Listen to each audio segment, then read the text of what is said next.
Toni's a basketball official, and not only is she a local official, but she's international as well. So she has seen the pathway and overcome many, many obstacles, but has a particular passion around developing young officials. So I'm going to hand over to Toni, and you can share with us your story. Thank you. Thank you.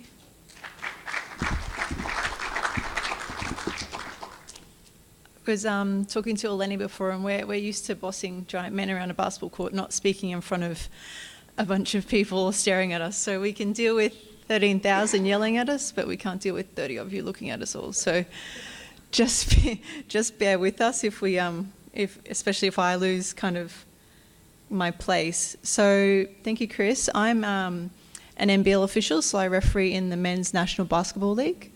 I am, like Eleni, the only female official in my sport and have been for some time, probably close to 7 years now. I'm also an international basketball referee as well. I've been doing that for 7 years. So NBL for 11, so I'm kind of old and been around for a fair while. Just no one notices me because I'm so small. And then on the international stage for 7 years. I also refereed in the WNBL and the Women's League for 9 years, so I've only stopped doing that recently in the last year. So I went between both NBL and WNBL in the same season, so I could go from men's on a Friday night to a women's game on a Saturday, which is an interesting process. In case any of you haven't seen what I do, I'm going to show you quickly just a clip that I have. Do I zoom this out? Wildcats have added only 7 points, though. Just can't get enough happening at the offensive end to suggest they're going to buy back into the equation here. Shot clock at 10. Tokato shut down by Carrera. Here's Kenny bouncing off Egwu. Shot clock to 5. Tokato couldn't finish it. Shot clock continued to wind down. This time we've got a wrestle for the loose ball, and Derek Cook's got some problems. He's got a whole handful of Cairns players who want the rock, and now it's Weeks getting involved. Tokato and Egwu. Oh, it's threatening to get out of control here in Cairns. Wow, that came out of nowhere. And there is plenty happening. It's still on. Way and Derek Cook with a push and shove. Stevie Way taking Michael Carrera away from the danger zone. I think that's smart. He might have been the instigator in this.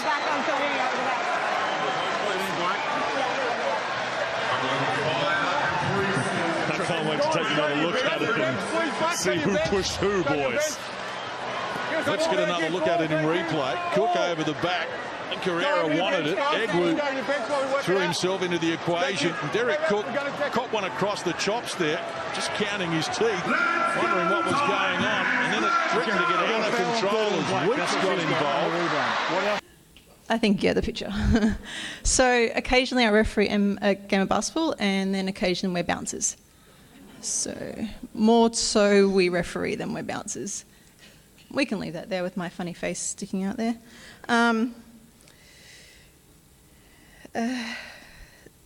As I said, I'm here to try and inspire you today about my story, where I started. Mine's a little bit different to most people's. I didn't start in basketball by loving it. I actually had nothing to do with basketball till I was about 14. My first love was soccer. I grew up playing netball, of course, as all girls do in Queensland and Australia. But my dad played National League football, and I loved the game, and it was my passion. And I played until I was about 13, and then boys started looking at me, and my dad said, "You're no longer allowed to come down to soccer." I trained with my brother's team. I wasn't allowed to play. My dad didn't think it was a game for girls. So next door was the basketball stadium. When Dad said I could no longer be involved in soccer, I walked next door, and that's where I discovered basketball. So I was a little bit older. I didn't actually start refereeing until I was about 18, not like my little 11 and 12-year-olds I have running around at Cairns basketball. And I started out in regional Ipswich, so it was a bit of an eye-opener starting out there. I came through quite quickly, so I played. We had what was called a... you had to referee after you played or before you played, so I refereed after I played. And then I found out I was a much better referee than I was a player. I didn't grow without my heels. I'm quite short, as you saw there. I didn't grow, and I found out that I could actually boss people around really well with a whistle. So I went down that career path, and I kind of started out, we have state championships here in Queensland where you start off under 12s, you go to under 14s, 16s and 18s. So I went through the state championship pathway. I think I skipped 12s and 14s. I went to 16s. So I went, because I was that bit older, my first 16s was when I was 21. So I'm running around with a bunch of 14 and 15, 16-year-old kids as a 21-year-old. So it was a little bit strange. But it also helped me as well because I was a bit older and I could communicate. In saying that, I didn't know that we played finals on the last day, so I just didn't turn up to my first state championships on the last day, and kind of everyone was thinking, does this girl actually know what she's doing?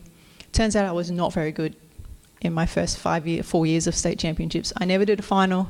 I never did a gold medal game. I sat there going, why am I not any good? Why are all these other people getting gold medal games and I'm not? I eventually got one at my last under-18 state championships. I think they only gave it to me because they felt sorry for me. I did the women's gold medal game there. So it wasn't until I started into my kind of nationals and senior refereeing that actually worked out I was okay. So our next pathway is junior nationals. So when you go to a state championships, you then, if you do really well, you get nominated to go to nationals and usually work through the 14s, 16s and 18s again. So that's all the best referees and players in the country in that age group converge for a week and all play against each other. I went to 16s and then I think I was 24 then, and then I went straight to under 20s. This is where my first lesson in, I don't want to say discrimination, but the fact that we don't have a lot of female officials at that level. I had one 20s and then a second 20s. My second under 20s national, I was the only female official there. I got called a bloke and a fella the entire week, and then I was told on the last day, we're not putting you on the gold medal game for the women. Even though you're the best official here for it, we're going to give someone else an opportunity. Can you imagine how I felt? Like this was finally my opportunity that I thought I was going to get to do a gold medal game. Yes. And they said no. That same year I was put on the NBL draft panel. So I think I was at 28 then. I'd already started refereeing in our state league in the QBL when I was 25. So from my age of 25 to 30, when I got put on the NBL panel, actually happened really quite fast. A lot of people that can take 10 years. But I think that me being a woman actually helped that. So it was kind of hard for me. I kind of grappled with being the only woman there and not being given these opportunities, but also given opportunities at the same time. So it was, I didn't really know how to deal with it all. So from there, I started into my senior nationals, and this is where I thrived. Because I was that bit older, I could communicate. I'd been working as a journalist since I was 18, so I have a career outside of this. I've been a journalist for 20 years, so I manage my journalism career with my basketball career on top of it. Don't ask me how I've done that. I just don't sleep. So then I went to ABO Nationals, and I did the gold medal game there. And then that was my first year of the NBL draft panel.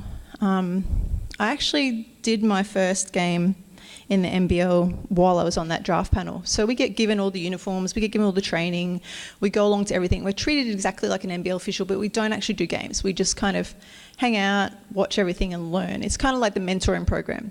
We were attached to an NBL official, and they mentored us, and we kind of worked with them during that season. I was married then to another official. He came home from Cairns from an NBL game sick and said, you have to go do my game. So I actually turned up to do this game, not on the panel, had 10 minutes notice, which probably helped, and turned up to do my then husband's game. Can you imagine how that went down? We went and saw the coaches and said, is this okay? And they're like, yep, you'll be completely fine. So I actually did my first game without actually being on the panel as such. I don't remember that game. All I remember is walking out and the Adelaide coach, Phil Smythe, grabbing me and saying, Toni, you'll be fine. Don't listen to a word they say. I hope that applied for him as well. But I just remember looking up in the crowd, and then one of my mates was there and looking at him, and he's going, what are you doing? I'm like, I don't know. I have no idea. But I ran around and I blew my whistle, and it must have went okay, because the next season I was put on the actual panel. At that time, there was 2 female officials. There was myself and Jenny Froling. Jenny was in Townsville, and she was an ex-WNBL player. They fast-tracked Jenny through in a space, I think, 3 years. 3 years they fast-tracked her through, so her and I went on together. We had previously had another female official from Queensland as well, so Queensland seems to dominate when it comes to women who can do stuff. So Kylie moved off and Jenny and I moved on. Now, in the NBL, we're not like the AFL and the NRL who haven't had a lot of female officials through. We've actually had female officials for the majority of, we've been around 40 years, for probably close to 30 years. One lady was in Melbourne, and then there was another lady in Adelaide before I came on board. So we're not really that new. There's just not a lot of us, and coming through in the last 7 years, there hasn't been a lot of us. So that was kind of my pathway. Once I got onto NBL, I did my first game. I don't know why they put me on, but they put me on with my then husband. So him and I had to walk out and do my first game together. It was the grand final rematch between Perth and Brisbane. So we were the first husband and wife couple to referee in the country, so there was a bit of media interest. Last thing I wanted to do, all I wanted to do was focus on my game. So we spent the week avoiding media. I went out and did my game, and I stood there, and I remember it was a 12-minute quarters then, and I stood there. I didn't actually blow my whistle until 6 minutes. So for 6 minutes of the game, I'm like, why am I here? It was all mental. It was going through my head the entire time. Why am I here? I haven't blown my whistle. I haven't called a foul. Who put me on this game? What were they thinking?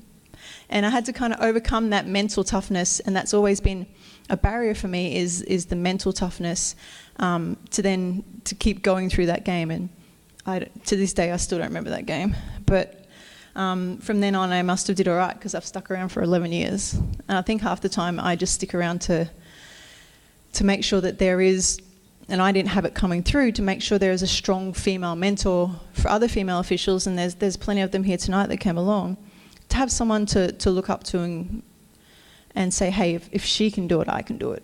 So I think that's one of the reasons I've definitely stuck around. I was lucky enough to have an amazing mentor, Lorraine Landon, who first introduced me to the international basketball scene. I never wanted to be a FIBA official. That's what we call our international officials.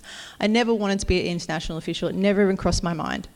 All I wanted to do was referee NBL. I decided when I first walked into basketball, when I first picked up a whistle when I was like 18, I said to someone, I'm going to referee NBL one day. Do you know how many times I was said, no, you won't?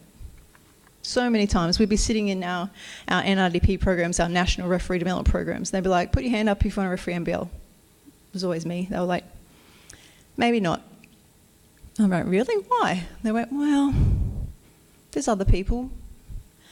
And I first found out maybe one of the reasons why was when I was at that nationals where I was the only woman, and it was said to me, we do not waste our time on female officials because they go away and have babies and don't come back, and they're a waste of resources. Thank God that was over 11 years ago. But that was actually said to me. The other things that have been said to me are, your pants are too tight, we don't like the way you run like a girl. I'm like, well, I am one. Your ponytail is too high. Your hair's too blonde. You need to change the colour or you won't be taken seriously and you won't be moving forward. Nothing to do with my ability as an official. Nothing to do with my ability to call a game. Nothing to do with the ability to communicate. It was all about personal appearance. It was all about wasting money on people. So Lorraine took me down to the Youth Olympics in Sydney. I had no clue that I was, much like my first state championships, no clue what I was going there for. I had no idea that I was going there to be looked at to go to an international clinic to be selected for my FIBA licence. So I roll in, referee my games, kick along. It wasn't until Lorraine sat down next to me and said, hey Toni, we're looking at you as a FIBA official. I went, really, why? And she's like, oh, well, you're okay? I'm like, all right then. So it was from then on that I went, oh, maybe I can become a FIBA official. Maybe this is something I can do. So that tournament, there was a number of us there, and we all came through together, and we all still referee NBL together now, and we all still go away to tournaments together, so it's really great. But refereeing is quite competitive. The officials in the room will understand this, especially when you get to that level. Holy cow. They will do anything to get that game from you. And then when you start going away to international tournaments, it's another level altogether. So we did our games, and you sit down in the room afterwards and you get given the gold medal games. And I'm sitting there going, oh, I wonder if I'll get a gold medal game. I usually don't try to think like that because I never get them. So they read out the women's appointments and I'm like, damn it, because usually you do the women's games. I'll explain the international thinking in a second. And then I was like, oh, well, I didn't get that. That's okay. I'm used to that. They read out the men's appointments and they read out the two boys and then they read out my name. And I went, excuse me, did you read my name? And they went, yes. I ended up being we have 3 officials on our games. You have the referee and the 2 umpires. So I was the lead referee. So I was in charge of that game. I'd never been in charge of a game. I didn't know what I was going to do. I had to jump the ball with these giant men. It was under 19s, I think, or 17s, but they were still giant. So I was sitting there going, okay, I have to lead this game around, and this means that Lorraine's going to be watching, and I put all this pressure on myself. Luckily enough, I went out there, did the game, got selected to go to the FIBA clinic, Sydney, I think we were. I was going through possibly one of the worst times of my life at that clinic. I weighed 42 kilograms, 43 kilograms, so 10 kilos lighter than I am now. I was in no state to be at a FIBA clinic, but you get one chance, and I was 33 at the time, and the cutoff is 35. So that was my only opportunity to get my international license. So I had to somehow focus and manage, and walked off a plane and had to referee my first international game straight off a plane before we'd even started the clinic. And it was Greece, France, yay. Those two countries don't like each other. It was only under 19s, but the last 2 minutes of the first half ended up in a bit of a scuffle, and I jumped in the middle, much like I did there. That's why I showed that. It tends to be something I do. The whole game stopped, and all of these players went, what are you doing? And they were all worried about me getting hurt, and which worked. I was like, beauty, this works. I'll do this more often. Jumped in and they stopped. So the process of a FIBA clinic is you referee a whole bunch of games. Our big FIBA boss comes out and watches you. You then run a fitness test, you do an exam, and you have an interview. My first question for my interview was, if you have babies and get married, will you stop refereeing? Like, what is this? What is with this question? For your information, I don't have children. I've never had kids. Maybe it's because people keep asking me if I'll stop refereeing if I do. And it's made me very nervous. So I managed to get through the interview. I managed to get my FIBA license. They made us wait 3 months to find out. They don't actually call you and go, yeah, you've got it. You just have to wait for this thing to turn up in the mail. And it was the most horrible 3 months of my life, knowing I'd gone through that whole process. And if I didn't get it, I didn't get another chance. And someone had dangled this carrot in front of me and I wanted it. So I got my FIBA license. I then, a few months later, got selected for my first World Championships. Well, didn't I almost fall off the couch? I couldn't believe I was actually getting to go to a World Championships. It was the under-17 World Championships in France. It was the first time they had ever run an under-17 tournament. So there was all the pressure on us, and they wanted to take a whole bunch of female officials. They wanted female officials. So internationally, until the last couple of years, the men refereed the men's competitions, and the women and the men refereed the women's competitions. So you would have no female officials at the men's tournaments. That's just how it worked.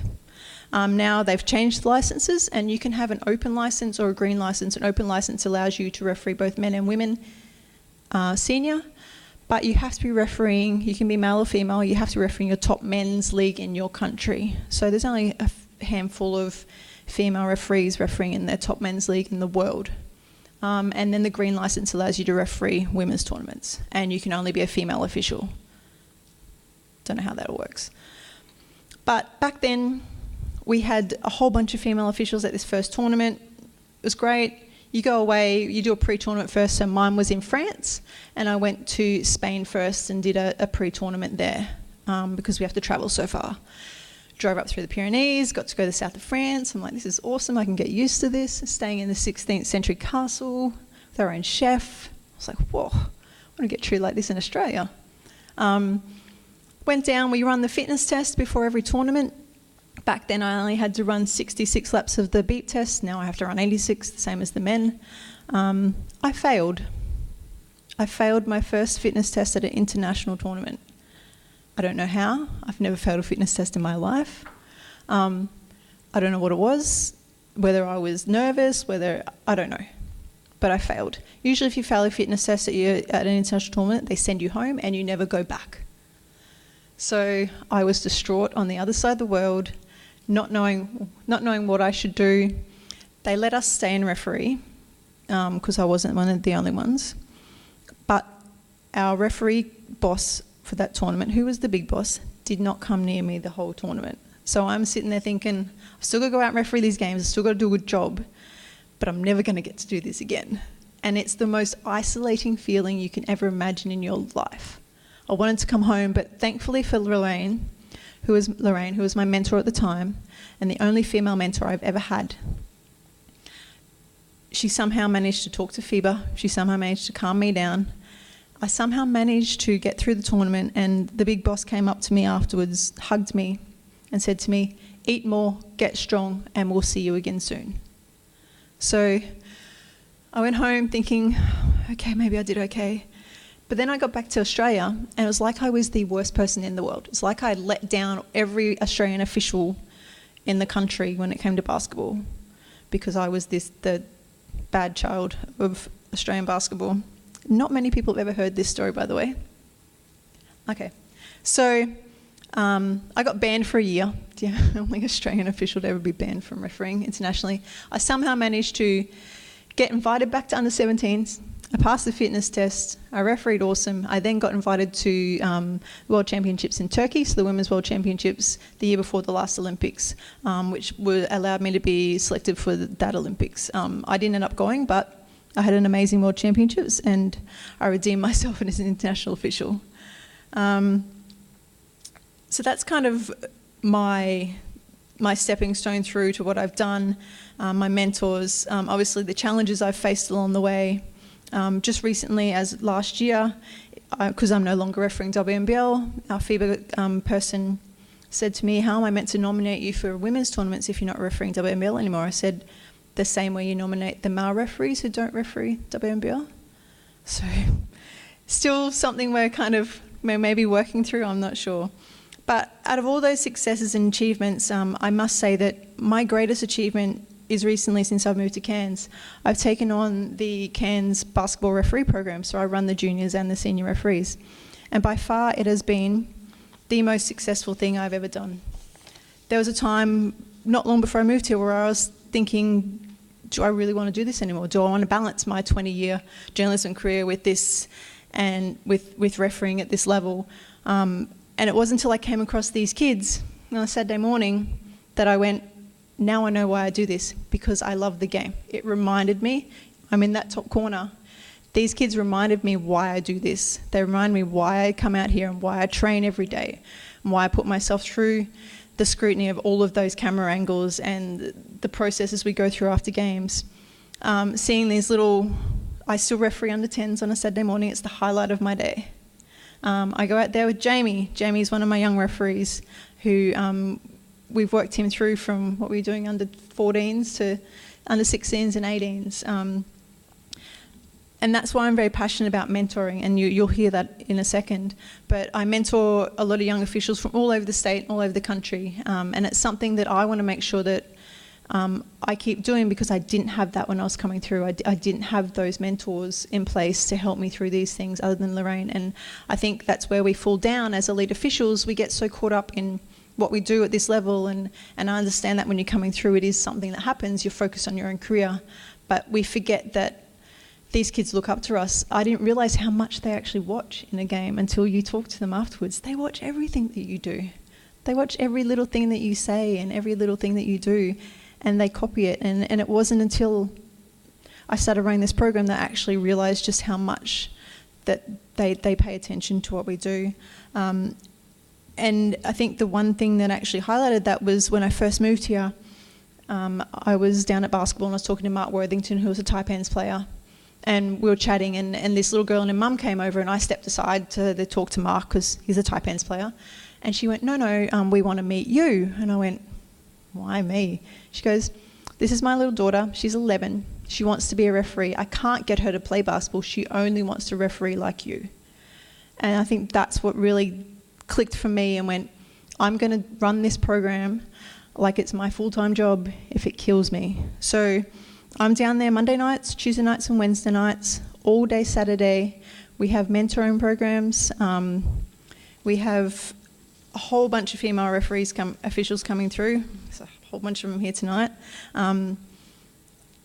I have young officials, parents who come up to me and say they have more confidence now because they've been refereeing, that they can actually hold their head up and walk around and have all this newfound confidence. And being part of a grassroots program has just shown me how much refereeing does help kids, especially kids like Jamie. Jamie has a whole bunch more confidence now, don't you, Jamie? Yeah, we're doing our first 16A game on Wednesday, huh? It's his birthday. It's my birthday present to him. And the amount of young girls in the last couple of weeks that have actually come up to me and just said, hey, I want to referee, or hey, I want to referee. We actually, at one stage the other week, we had female referees on 3 courts. Up until 6 months ago, there was me. That was it. So that's really great to see. But it's not just the kids who inspire me as well. There's been a few old legs that have come along, and one guy who won the referee QBL, and we've got him fit and lost the weight, and he's going to be hopefully doing that this year. One guy who was a duty referee when I came along, and now he's hopefully going to be, he actually is on a QBL, our state league program, accelerated program. So I think all it takes is someone who cares, someone who is passionate, and someone who's willing to be there and answer the 20 million questions I get every time I'm there after an NBL game. But that's fine. I'm more than happy for them to ask the questions. So I had lots more to say, but I think that gives you a bit of a snapshot of what I've done. And I think as I'm getting towards the end of my career, because I'm 42, they retire you internationally at 50. NBL, I'll probably have to retire myself and my legs won't run anymore because they're fast and I'm getting older.